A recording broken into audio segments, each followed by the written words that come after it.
उसका दर्शन करो। उनको भी उसका दर्शन नहीं। रहो स्वर्गलोक में, लेकिन वो भी वहां दर्शन नहीं पा सकते। तो बताइए आप कि स्वर्गलोक में उसका दर्शन नहीं होता, सूक्ष्म लोक का उसमें दर्शन नहीं होता, तो फिर बताओ यहां मनुष्य शरीर मृतलोक सबसे महत्वपूर्ण। यह स्थान अति उत्तम, इससे बढ़कर के दूसरा अच्छा स्थान कोई नहीं। ये कर्म है, कर्म योनि, और वो सब होगी। जो यहां कमाओ वो स्वर्ग में या आप तवे ब्रह्मांड में जाकर भोग लीजिए, और वहां पुण्य क्षीण हो जाए फिर आ जाए। तो आपके लिए तो बड़ा सुलभ है, बड़ा आसान, बिना देखे हुए आपको कोई बता नहीं सकता। तो चीजें सब पहले भी थी, अब भी है, पहले भी लोग प्राप्त करते रहे, लेकिन ऐसा वक्त जमाना एक 50 साल के अंदर आया कि आप ऐसे प्रवाह में इंद्रियों के बह गए स्वाधीन और स्वतंत्रता में कि घर की लकीर तोड़ दी।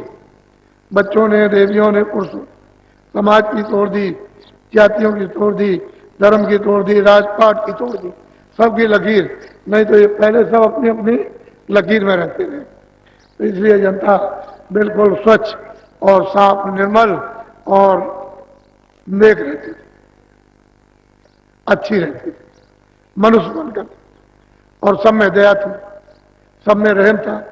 लेकिन अब तो ये बात सब खत्म हो गई। तो थोड़ा पहले सत्संग सुन लीजिए आप।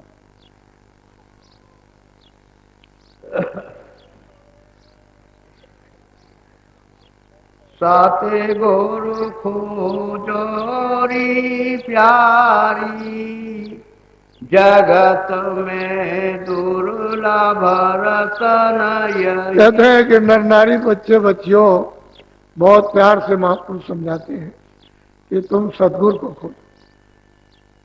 ये मानव तन रतन है और किसी काम का नहीं। वैसे तो मानव तन मिट्टी है, लेकिन अगर सदगुरु चेतन मिल जाए, चेतन से जुड़ा हुआ, जिसने चेतन को प्राप्त किया, तो ये नर्तन रतन है।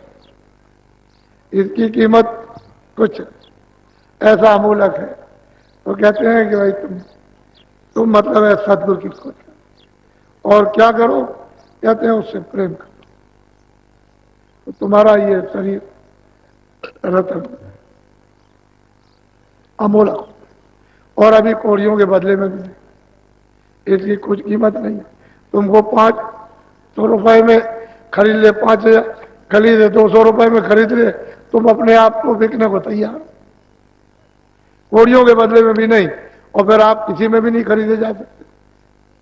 कहते हैं ऐसा नर्तन, कहते हैं कि तुम सदगुरु खोजो। ये दुर्लभ मानव शरीर, ये रतन है, इसको बेकार आप मत जाने दो। इसी में बैठ के प्रभु मिलता है, और वही सर्व संपत्ति है, वही सर्वधन है, सर्व सुख है, वही सर्व भंडार है, वही ज्ञान का है। उसी से छुटकारा होगा।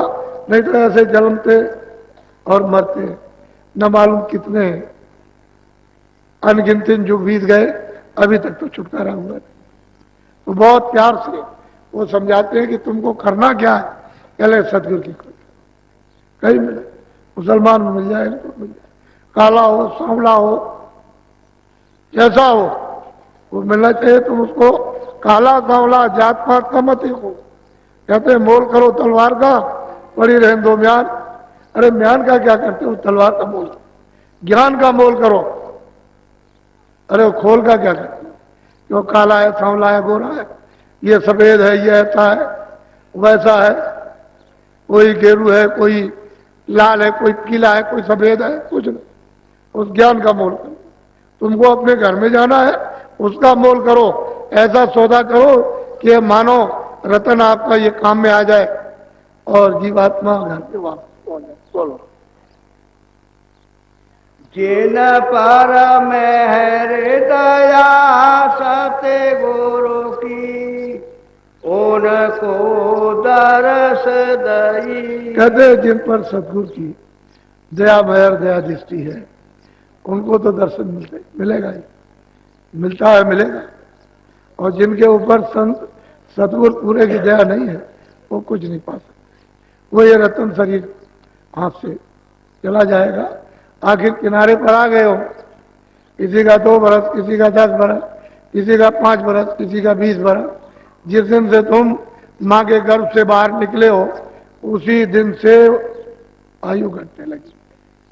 जैसे ही सूरत माँ के पेट में 5 महीने जब पिंड बन गया और छोड़ी, उसमें बैठा दी, बस आयु घटना शुरू हो गया। उसी दिन से गर्भ से ही आयु घटने लगी। एक एक दिन मतलब 9 महीने तो यूं ही चले गए आपके, और फिर बाहर आए हो तो आप समझ रहे हो बच्चा बड़ा हो रहा, और हम समझते समझाते हैं घट रहा। इसमें से आयु कम हो रही। इसी में से 2 बरस, 4 बरस, 5 बरस का समय हुआ, समय आया बस चला गया। 10 बरस में चला, 20 बरस, 25 बरस